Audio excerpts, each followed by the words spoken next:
नमस्ते विद्यार्थी मित्रों, गुड मॉर्निंग। विचित्र विद्या विहार तथा कांडाबा कन्या विद्यालय में मैं आपका हार्दिक स्वागत करती हूँ।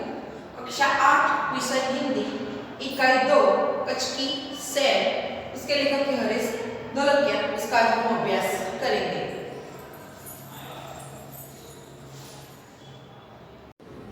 कच्छ निवासी हरीश ढोलकिया अध्यापक थे। शिक्षकत्व आपकी पहचान बन गई है। पूर्व राष्ट्रपति श्री APJ अब्दुल कलाम के बहुचर्चित विंग्स ऑफ फायर पुस्तक का आपने गुजराती भाषा में अनुवाद अगनपंख शीर्षक से किया है और शिक्षण कार्य के आपके अनुभव संशोधनात्मक लेखन कार्य तथा पत्रकारित्व आपके लेखन के क्षेत्र है।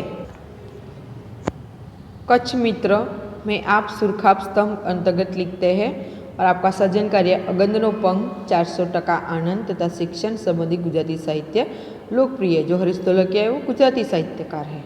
प्रस्तुत इकाई में आपने कच्छ का परिचय कराने का प्रयास किया है, जिसमें कच्छ एवं इर्द गिर्द यानी कि उसके आसपास के दर्शनीय स्थानों का परिचय कराया है। इस इकाई में अपनी संस्कृति के आदर, अपनी विरासत का संरक्षण, देश प्रेम आदि मूल्यों को विकसित किया गया है और यही आपकी रचना कच्छ यात्रा का यहाँ भावानुवाद प्रस्तुत है। विशाल भारत में अनेक दर्शनीय प्रांत है, यानी कि अनेक स्थल है। भारत बहुत बड़ा विशाल देश है। सबका अपना महत्व एवं सौंदर्य है। किसी भी जगह का अपना एक महत्व होता है। गुजरात उनमें से एक अनूठा राज्य है। गुजरात का एक विशिष्ट जिला है कच्छ, जो गुजरात का अत्यंत रमणीय प्रदेश है। यात्रियों के लिए कच्छ आकर्षण का केंद्र है।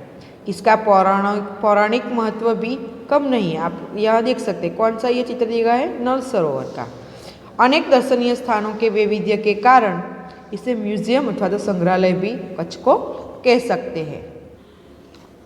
कच्छ में प्रवेश करते ही हमें रेगिस्तान के दो भाग देखने को मिलते हैं। कौन कौन से? एक छोटा रेगिस्तान और दूसरा बड़ा रेगिस्तान। इन दोनों में रेगिस्तान जैसा कोई लक्षण नहीं दिखाई देता, रेत कहीं नजर नहीं आती, अतः यह अनूठा रेगिस्तान है। रेगिस्तान कहते हैं, लेकिन उसमें रेत जैसा कुछ नहीं मिलता, इसलिए अनूठा रेगिस्तान कहते हैं। अनूठा यानी कि अनोखा। सामखियाली को हम कच्छ का प्रवेश द्वार कह सकते हैं, यानी कि यहाँ से कच्छ की यात्रा आरंभ होती है। यहाँ से उत्तर दिशा की ओर यात्रा का प्रारंभ होता है और रापड़ से धोलावीरा पहुँचते ही हमारी प्राचीन संस्कृति मोहेंजोदड़ो का स्मरण हो जाता है। यानी कि हमारी जो प्राचीन संस्कृति मिली है, वहाँ से रापड़ से धोलावीरा मोहेंजोदड़ो संस्कृति प्राप्त हुई है। यह स्थान 5000 वर्ष के अवशेषों का अंग है। 5000 वर्ष पुराना है। इस प्राचीन नगरी के दर्शन से ही हम चकित रह जाते हैं, यानी कि हम आश्चर्यचकित रह जाते हैं। हमें प्राचीनता में आधुनिकता के दर्शन होते हैं। जैसे हम अभी आयोजन जो करते हैं घर बनाने में, नगर बनाने में बहुत बड़े पुल बनते हैं, तो वैसे ही जो मोहेंजोदड़ो की जो संस्कृति मिली है, वो यह नगर जो 5000 वर्ष पुराना है, उसमें हमें आधुनिकता के दर्शन होते हैं। यानी कि बहुत आयोजन से यह बनाया गया था, वो हमें मिला है। सामखियाली से पश्चिम की यात्रा करते भचाऊ नजर आता है, जो बड़ा गांव है जैसे नगर। वहाँ से गांधीधाम औद्योगिक कारखानों का शहर है। यहाँ सिंधी प्रजा पाकिस्तान से आकर स्थायी हुई है।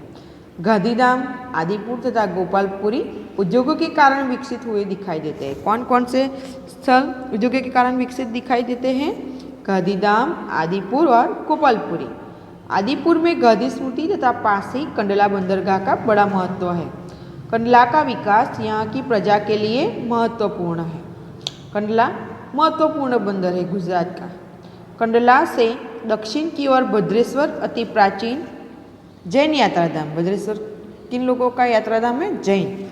संगमरमर से बना 2500 वर्ष पुराना जिनालय भूकंप से खंडित हुआ और उसके पुनः निर्माण का कार्य जोरों से चल रहा है।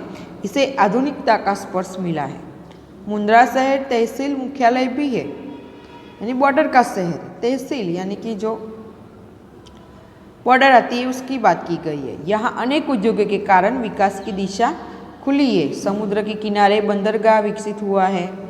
यहाँ कुछ प्राचीन इमारतें हैं। समुद्र के किनारे तटीय यात्रा करते हुए हम मांडवी पहुँचे, तो मांडवी तो अति सुंदर बंदरगाह है, बड़ा प्राचीन नगर है मांडवी। यह शहर राजा के महल, पवन चक्कियों तथा समुद्र तट के कारण अधिक दर्शनीय बना है।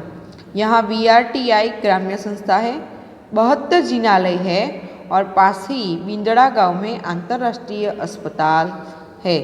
मांडवी से आगे चलते डुमरा, कोठीरा, सुगरी और जखो महत्वपूर्ण गांव है। जैनों का प्राधान्य यहाँ नजर आता है। नलिया शहर तहसील का केंद्र है। यहाँ वायुसेना का मुख्य अड्डा है। नलिया से 1 घंटे की यात्रा करने के बाद कौन सा आता है स्थल? नारायण सरोवर, जो अति प्राचीन पौराणिक धार्मिक स्थान आता है। इस स्थान को रामायण काल का माना जाता है और वहाँ कोटेश्वर नामक दर्शनीय मंदिर है, जहाँ से रावण गुजरा था। लॉकडाउन में आपने रामायण सीरियल देखी होंगी। यह पूरे भारत का प्राचीन स्थान माना जाता है। सूर्योदय और सूर्यास्त दर्शन यहाँ का बड़ा आकर्षण है। कहाँ? नारायण सरोवर, जो सूर्य उदय होता है और फिर अस्त होता है, वो देखने लायक है। नारायण सरोवर से आगे की यात्रा में लखपत आता है, जो अति प्राचीन स्थल है। लखपत गुरु नानक की चरण रज से पावन इस भूमि पर क्या है? गुरुद्वारा आया हुआ है लखपत में, और एक समय का समृद्ध शहर आज जीर्णावस्था में होते हुए भी दर्शनीय, यानी कि उसके बहुत वर्षों इसलिए वो जीर्णावस्था में पड़ा हुआ है। यहाँ एक किला है, उसके बगल में पानंद्रो खनिज संपत्ति के लिए प्रसिद्ध है। खनिज संपत्ति के लिए कौन सा प्रसिद्ध है? पानंद्रो। साथ ही विद्युत निर्माण का यह केंद्र है। लखपत से मध्य कच्छ की ओर बढ़ने पर हाजीपीर मुसलमानों के लिए श्रद्धा का केंद्र आता है। यहाँ पीर की मजार है। रेगिस्तान की झांकी यहाँ से होती है। कहाँ से? हाजीपीर से। रास्ते में माता का मठ नामक धार्मिक स्थान है, जहाँ नवरात्रि के पर्व पर लोग पदयात्रा करते हुए श्रद्धा भाव से दर्शनार्थ आते हैं। और उसके बाद क्या आता है? आगे नखत्राना प्राकृतिक नज़ारों का केंद्र बना है। प्राकृतिक नज़ारों का केंद्र कौन सा है? नखत्राना। ऐसा भी आपको एग्जाम में पूछ सकते हैं। रास्ते में चक्ष, पुरेश्वर मंदिर, वांडाई जैसे मनोहारी प्राचीन स्थान है। अब कच्छ का मुख्य केंद्र भुज आते ही उसके वैभव का परिचय होता है। मुख्य शहर कौन सा है? भुज। आईना महल उसमें है, प्राग महल, टावर, स्वामीनारायण मंदिर, हिल गार्डन, हमीरसर तालाब, भुजिया पहाड़, लोक संग्रहालय, विश्वविद्यालय आदि के दर्शन करके हम आनंद ले सकते हैं। भुज में सन 2001 के भूचाल ने इसे खंडित किया था। जो भूचाल आया था, जो भूकंप आया था 2001 में, उसमें कच्छ में बड़ा नुकसान हुआ था और उस भूचाल ने इस शहर को खंडित किया था। तो लोगों ने उसे नए स्वरूप में पुनः निर्माण करके और भी सुंदर शहर बना दिया है। जो भारत के लोग हैं, गुजरात के, वो पीछे नहीं हटते, वो अपना काम करना चाहते, यानी कोई भी आपदा आए। भुज से उत्तर दिशा की ओर खावड़ा में काला डूंगर है। पहाड़ पर चढ़कर रेगिस्तान की झांकी करना एक अनूठा अनुभव है। कहाँ से आप रेगिस्तान को देख सकते हैं? काला डूंगर पर चढ़कर।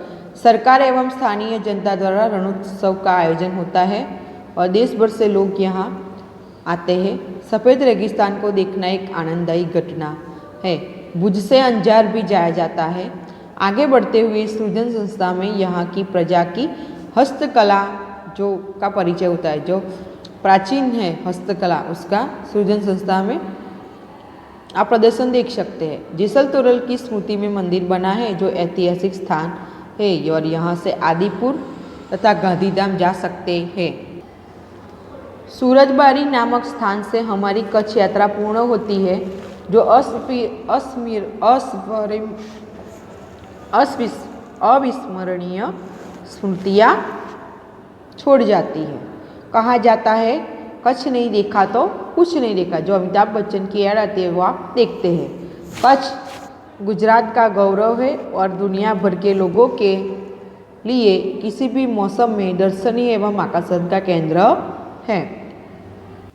आपको इस इकाई से यह भी प्रश्न पूछ सकते हैं एग्जाम में कि कच्छ के गांधीधाम नगर की क्या विशेषता है। तो कि गांधीधाम क्या है? औद्योगिक कारखानों का नगर है।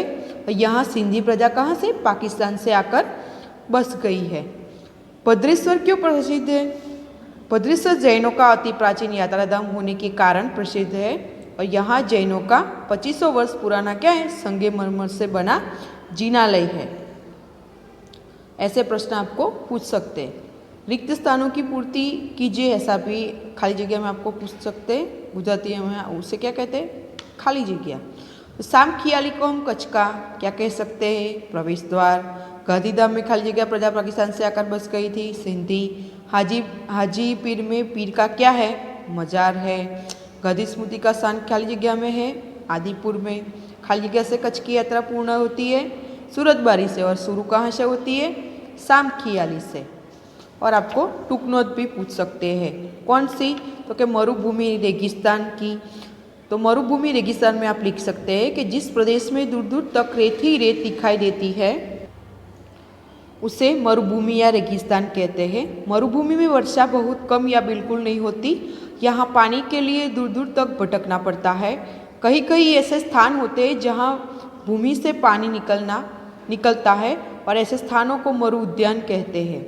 मरुभूमि के लोग प्रायः ऊँट पर प्रवास करते हैं, इसलिए ऊँट को रेगिस्तान का जहाज कहा जाता है। दूसरी आपको ये टूक नोट पूछ सकते हैं कि कच्छ के 3 बड़े शहर कौन कौन से? तो कि मांडवी, भुज और मुंद्रा, ये कच्छ के 3 बड़े शहर हैं। मांडवी अत्यंत सुंदर बंदरगाह है, यह बड़ा प्राचीन नगर है और यहाँ राजमहल, पवन चक्कियाँ तथा समुद्र तट दर्शनीय है।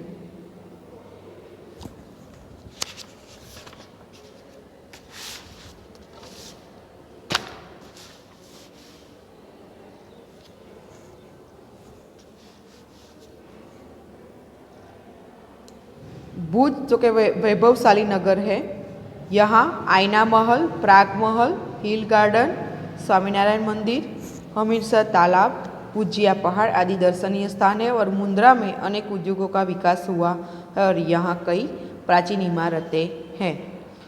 तो ऐसे ही टूक नोट आपको परीक्षा में पूछ सकते हैं। तो आपको ध्यान से वीडियो देखना है और घर बैठे अभ्यास करना है। Thank you.